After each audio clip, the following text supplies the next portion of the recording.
Abri, Senhor, os meus lábios e a minha boca anunciará o vosso louvor.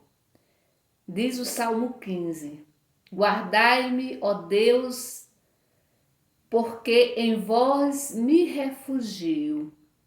Somente vós sois o Senhor, sois o meu Senhor. Meu destino está seguro em vossas mãos. Tenho sempre o Senhor ante meus olhos, pois se o tenho ao meu lado, não vacilo.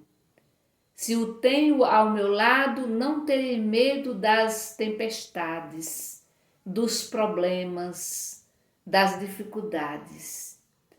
Por isso, devemos festejar de todo o coração, de toda a alma, festejar o nosso Deus, o Pai de Jesus Cristo, o nosso Pai. Por quê? Porque Ele está sempre do nosso lado e o nosso destino está seguro em Suas mãos. Por isso, meu irmão e minha irmã, neste momento nós vamos colocar nas mãos de Deus o nosso destino. Vamos colocar nas mãos de Deus o destino de todas as pessoas que pediram, que confiam em nossas orações. Queremos colocar o destino, queremos colocar nas mãos de Deus o destino de Maria Rita, de Miguel Barros Barbosa, de Davi Lucas e de Pedro Miguel. Também queremos colocar nas mãos de Deus o destino de Luzia de Jesus, de Poliana e de Carmen, de Tereza e Ricele Bezerra, de Rosineide Maria Lins, de Luiz Carlos Brito Santana, da Natália Rodrigues Neres, da Wesley Costa, do Flávio Lima, do Alex Mota Gil, da Neide Solange Gomes, da Milena Coelho, da Maroli, da Liene Santana Rocha, da Meire Correia Lacerda, da Janicléia Freitas, da Maria Leite dos Santos, da Maria Agnello, Oresina Maria, da Solange Oliveira, da Francisca Dailma Souza, do Raimundo José Coelho e da Maria Almeida de Araújo. Também vamos colocar nas mãos de Deus o destino de Lurdinha, que fez esses dias uma cirurgia. Queremos também rezar pelas vítimas das enchentes, sobretudo aqui no Pernambuco, em Recife, também de todas as vítimas da guerra. Vamos também colocar nas mãos de Deus todos os nossos familiares. Em nome do Pai, do Filho e do Espírito Santo. Amém. Vamos abrir hoje a nossa Bíblia em João, capítulo 17, do versículo 20 ao 26. Ouvi, irmão e irmã, a palavra do Santo Evangelho escrito por João. Glória a vós, Senhor. Jesus disse: Eu não te peço só por estes, mas também por aqueles que vão acreditar em mim por causa da palavra deles, para que todos sejam um, como tu, Pai, está em mim e eu em ti, e para que também eles estejam em nós, a fim de que o mundo acredite que tu me enviastes. Eu mesmo dei a eles a glória que tu me destes, para que eles sejam um, como nós somos um. Eu neles e tu em mim, para que sejam perfeitos na unidade, e para que o mundo reconheça que tu me enviastes e que os amastes, como amastes a mim. Pai, aqueles que tu me deste, eu quero que eles estejam comigo onde eu estiver, para que eles contemplem a minha glória que tu me deste, pois me amastes antes da criação do mundo. Pai justo, o mundo não te reconheceu, mas eu te reconheci. Estes também reconhecerão que tu me enviastes, e eu tornei o teu nome conhecido para eles, e continuarei a torná-lo conhecido, para que o amor com que me amaste esteja neles, e eu mesmo esteja neles. Palavra da salvação, glória a vós, Senhor. Para que o mundo creia que tu me enviastes. A unidade no amor. A unidade é o grande projeto do Pai, o grande projeto de Deus para cada um de nós. O Evangelho fala o tempo todo da unidade. Então, Jesus que vai pedir, continuação do Evangelho de ontem, né? Jesus que pede ao Pai que o mundo o reconheça. É um pedido de Jesus ao Pai.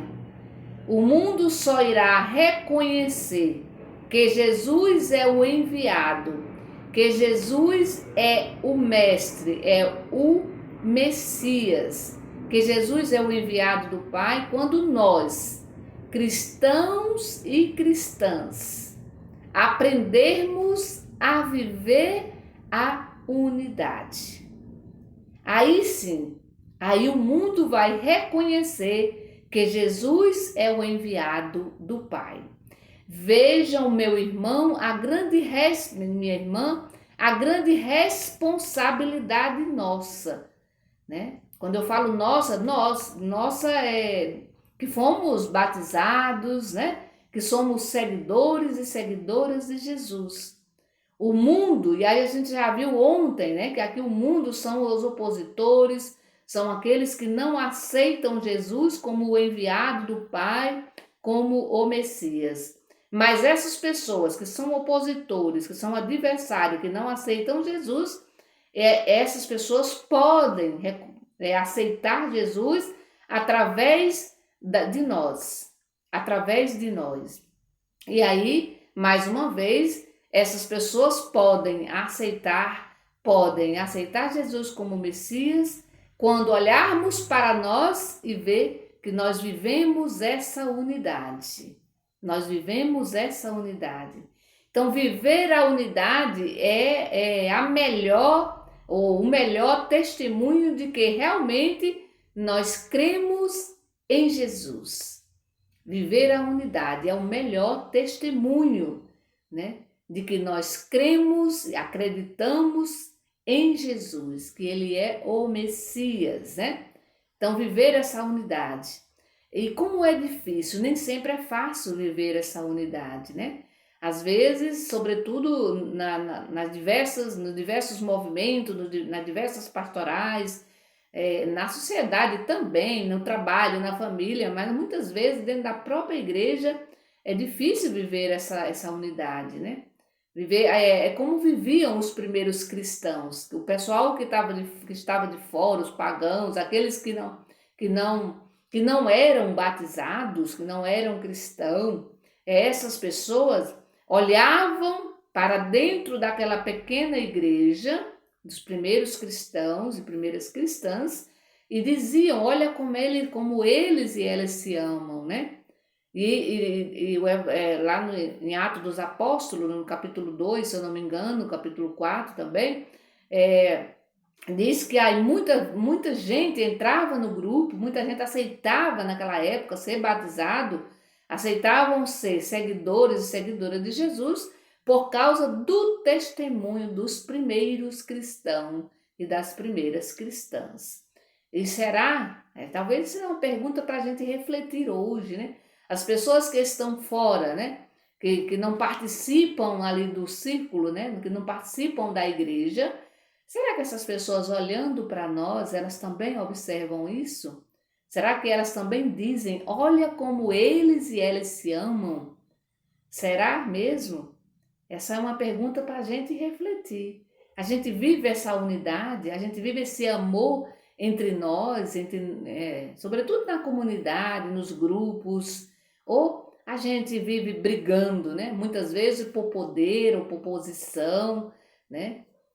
Querendo agradar um e outro, e às vezes rola muita briguinha, muita fofoquinha, e isso, meu irmão e minha irmã, isso primeiro é um contra-testemunho, né? E isso afasta as pessoas. Então, se eu estou de fora e eu olho para dentro daquele, eu olho para aquele grupo, né? Para aquele movimento, para aquela pastoral, e daí para aquela comunidade, daí eu vejo, olha que coisa bonita, né? Então eu vou sentir o desejo de fazer parte desse grupo. Mas se eu vejo também, eu olho de longe, né? E vejo briga, confusão, e é fácil a gente perceber isso, né? E daí o que é que eu vou pensar? Eu vou dizer, para que eu vou entrar nesse grupo? Para assim, para ficar com raiva, né? Um grupo que briga entre si, um grupo que não se amam, né? Então, isso pode afastar as pessoas. E aí é interessante olharmos e até observarmos se nós não estamos sendo contra-testemunhos, viu? Para tantas e tantas pessoas que não fazem parte do nosso grupo, ou até que fazem parte mesmo do grupo, né? Então, a unidade com Cristo é a mais importante, pois é a partir dela, é a partir dessa unidade com Cristo, né? Dessa unidade com Cristo, que nós vamos conseguir viver unidos e aos nossos irmãos, às nossas irmãs. Então é por isso que Jesus roga, ele pede, né? Pela unidade de todos os cristãos, de todas as cristãs, né? Então a unidade entre nós cristãos é o grande desejo do coração do Pai. É o grande desejo. Quando a gente vive essa unidade, esse amor, a gente consegue deixar o coração do Pai muito feliz. Mas o contrário, a gente fere o coração de Deus, né? Por isso que às vezes, muitas vezes nós pedimos saúde, não é assim? Toda vez que a gente reza, hoje mesmo, nessa oração já pedimos pela saúde, né? A gente pede saúde, a gente pede prosperidade, sucesso profissional, a gente pede um mundo de coisas, mas nós deveríamos mesmo era pedir todos os dias unidade nas nossas relações interpessoais, tanto na família, como na comunidade, no trabalho, no mundo, né? Nós deveríamos sempre, mas sempre, sempre, todos os dias, pedir, né, pela unidade, sobretudo nas nossas relações, né, ali com os mais próximos. Nós deveríamos pedir sempre. E só depende de cada um de nós, né? Só depende de cada um de nós.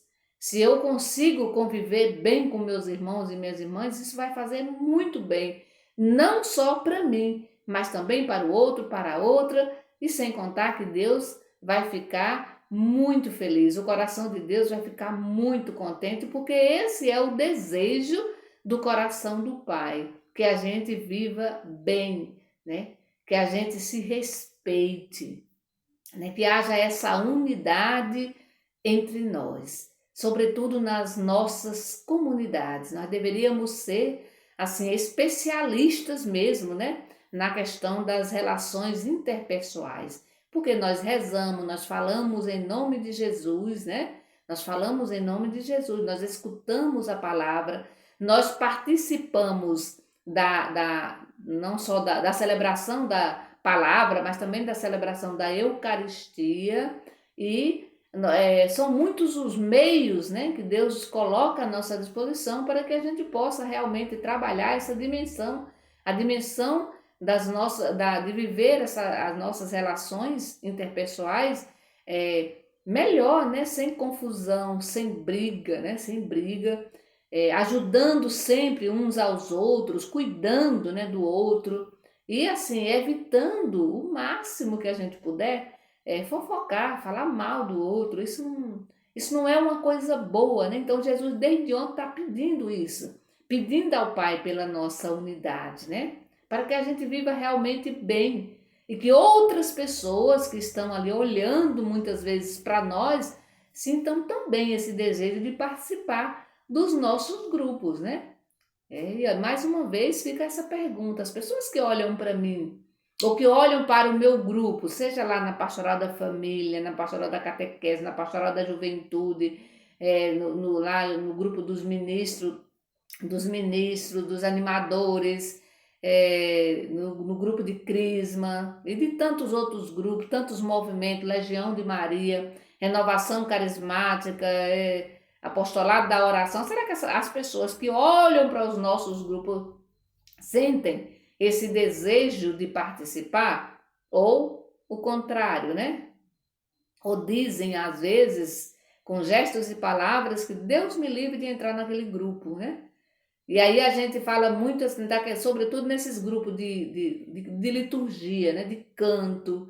Às vezes a gente percebe, a gente senta nos bancos, né, e as pessoas elas são muito sensíveis e aí percebe muitas vezes que aquele grupo não está bem, né, que existe uma certa briguinha entre os membros daquele determinado grupo. Então que a gente possa olhar, eu acho que aqui é um trabalho de cada um, né? Cada um tem que tomar essa decisão, né? De viver bem, de cuidar, de amar, né? De não brigar, de não fofocar. Se tem que dizer alguma coisa, diga diretamente para a pessoa, nunca para outras, porque às vezes a gente fala para outras pessoas, mas nunca fala, né, para a própria pessoa, né? Então, se você percebe que o teu irmão tem algo, né, que precisa que ser corrigido, né? Qual é a melhor atitude? É se dirigir a pessoa, né? E dizer para ela, porque com certeza ela pode até naquele momento ficar triste, mas depois ela vai pensar melhor e você não vai gerar uma confusão.